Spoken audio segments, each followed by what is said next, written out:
क्यों एक हस्बैंड अपनी वाइफ को खुद से दूर रहने के लिए बाहर भेज देता है। इस तरीके के साथ सारे केसेस जुड़े हुए हैं। अब पंजाब में लड़के का परिवार अपने बेटे की शादी के लिए ऐसी लड़की की तलाश में रहता है जिसका हो सकता है कि कुछ लोगों को मेरी बातें चुभ रही हों, और जब कोई क्राइम लड़का और लड़की दोनों के साथ हो रहा हो तो ऐसे हालातों में हमारी सोसाइटी का डबल स्टैंडर्ड। अब जब लड़के का फोन चेक किया जाता है तो परिवार के लिए बहुत हैरान करने वाली बात सामने आती है।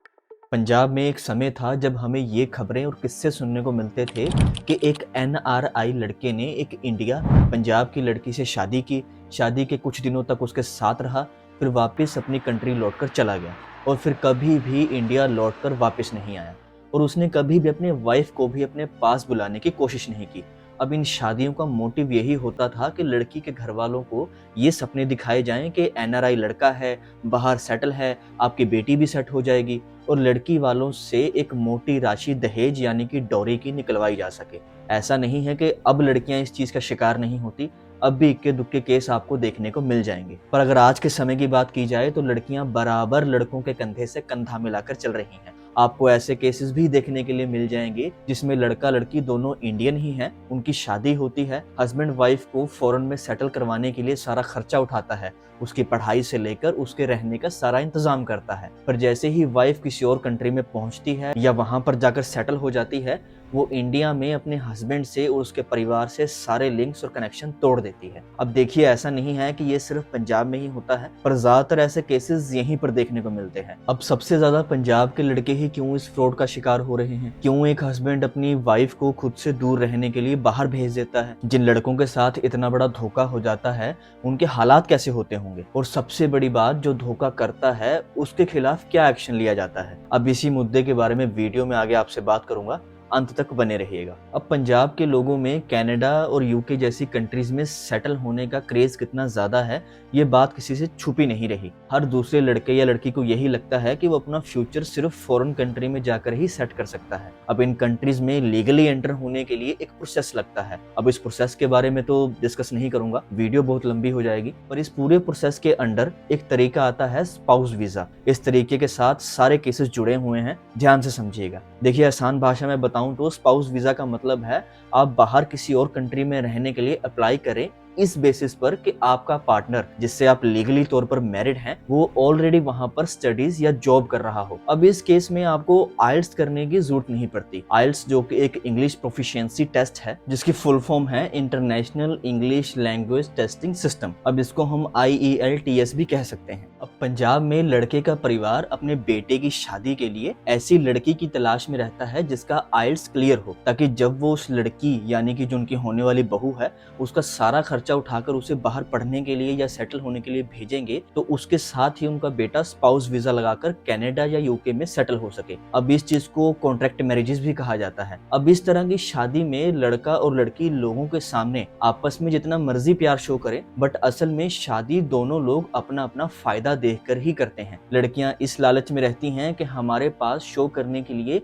और बाहर सेटल होने के लिए फंड्स तो है नहीं, तो जिससे वो शादी करेंगी वो उन्हें अब्रॉड सेट करने का सारा खर्च उठाएगा। और लड़के इस लालच में रहते हैं कि पैसा लगा देते हैं और बिना आइल्स की मेहनत करे हमें बाहर काम करने का मौका मिल जाएगा। हो सकता है कि कुछ लोगों को मेरी बातें चुभ रही हों, पर आप जितने भी फ्रॉड के केसेस पढ़ेंगे उनमें आपको शादी का मकसद यही नजर आएगा। अब देखिए, लीगली तो ये सब करने में कोई दिक्कत नहीं है, लड़का लड़की दोनों अपना अपना फायदा सोच रहे हैं तो उसमें क्या बुराई है। पर प्रॉब्लम तब खड़ी हो जाती है जब लड़की कनाडा या यूके जाने के बाद अपने हस्बैंड के साथ सारे कनेक्शन कट कर देती है। अब कहीं ना कहीं लड़के और लड़कियां दोनों ही इस तरह के फ्रॉड का शिकार हो रहे हैं, और जब कोई क्राइम लड़का और लड़की दोनों के साथ हो रहा हो तो ऐसे हालातों में हमारी सोसाइटी का डबल स्टैंडर्ड सामने आता है। क्योंकि जब किसी लड़की के साथ ऐसा कुछ होता है तो हम दुखी होते हैं और इंसाफ की मांग करते हैं, जो कि अच्छी बात है, इसमें कोई बुराई नहीं। पर अगर ऐसा फ्रॉड किसी लड़के के साथ हो जाए, यानी उसकी बीवी उसे छोड़कर चली जाए, तो लोग उसका मजाक बनाकर रख देते हैं, और इसी बेइज्जती के चलते लड़के ज्यादा खुलकर किसी से बात नहीं करते, अंदर ही अंदर घुटते रहते हैं और ये नहीं बता पाते कि उनके साथ कितना बड़ा धोखा हो चुका है। अब ऐसा ही कुछ हुआ था पंजाब के लवप्रीत के साथ। 2019 में इनकी शादी एक बेअंत कौर नाम की लड़की से हो जाती है, इस कंडीशन पर कि लड़का और उसकी फैमिली बेअंत कौर को फंड करेंगे ताकि वो कनाडा में अपनी एजुकेशन ले सके और बदले में बेअंत कौर कनाडा इमिग्रेट होने में लवप्रीत की हेल्प करेगी। कुछ दिन लड़के के साथ रहने के बाद बेअंत कौर कनाडा चली जाती है। मैरिज को 1 साल भी नहीं होता कि लड़का 2020 में सुसाइड कर लेता है। अब जब लड़के का फोन चेक किया जाता है तो परिवार के लिए बहुत हैरान करने वाली बात सामने आती है। वो ये कि पिछले 10 महीने से लवप्रीत और बेअंत की आपस में कोई बातचीत नहीं हुई थी। लड़के ने कई बार बेअंत और उसके रिश्तेदारों से कांटेक्ट करने की कोशिश की थी, बट उसको कोई भी रिवर्ट नहीं मिल रहा था। दूसरी तरफ लड़के के परिवार को ये लग रहा था कि दोनों हस्बैंड वाइफ बहुत ही खुश हैं, आपस में बातचीत कर रहे हैं, पर लड़का बहुत परेशान था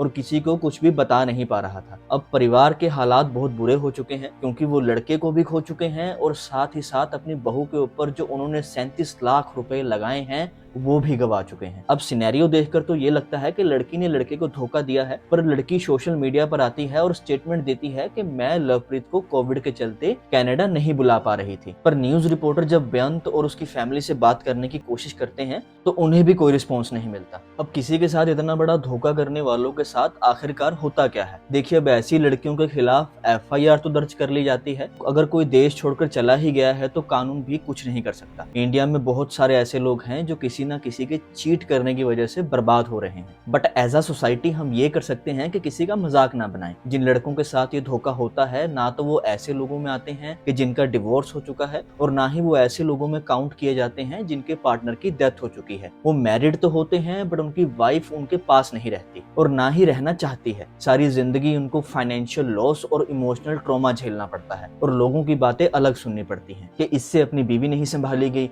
या इसकी बीवी इससे सेटिस्फाइड नहीं थी इसलिए इसको छोड़कर चली गई, वगैरह वगैरह। अब पंजाब में अभी भी ऐसे बहुत से लड़के हैं जो इस इंतजार में हैं कि उनकी वाइफ उन्हें अपने पास बुला लेगी ताकि वो भी फॉरेन में सेटल हो सके। अब देखिए इस बात में कितनी बड़ी आयरनी है कि कुछ समय पहले लड़कियां भी इसी इंतजार के चलते बर्बाद हुई हैं। आज लड़कों का भी वही हाल हो रहा है, पर फिर भी हम इस मुद्दे के बारे में खुलकर और सही डायरेक्शन में बात नहीं करते, बल्कि किसी एक स्पेसिफिक जेंडर को कसूरवार ठहरा देते हैं। जैसे कि ये बोलना कि लड़के एक जैसे ही होते हैं या सभी लड़कियां धोखा ही देती हैं। अब किसी अच्छी कंट्री में सेटल होने का सपना देखना कोई बुरी बात नहीं है, बट कोशिश कीजिए कि आपको इमिग्रेट होने के लिए किसी और का सहारा ना लेना पड़े। तहकीकात कीजिए, सोच समझकर ट्रस्ट बनाकर ही कोई फैसला लीजिए ताकि ठोकर ना लगे। देखिए, अगर वीडियो अच्छी लगी हो तो लाइक, सब्सक्राइब और शेयर कीजिए ताकि इस मुद्दे के ऊपर खुलकर बात की जा सके।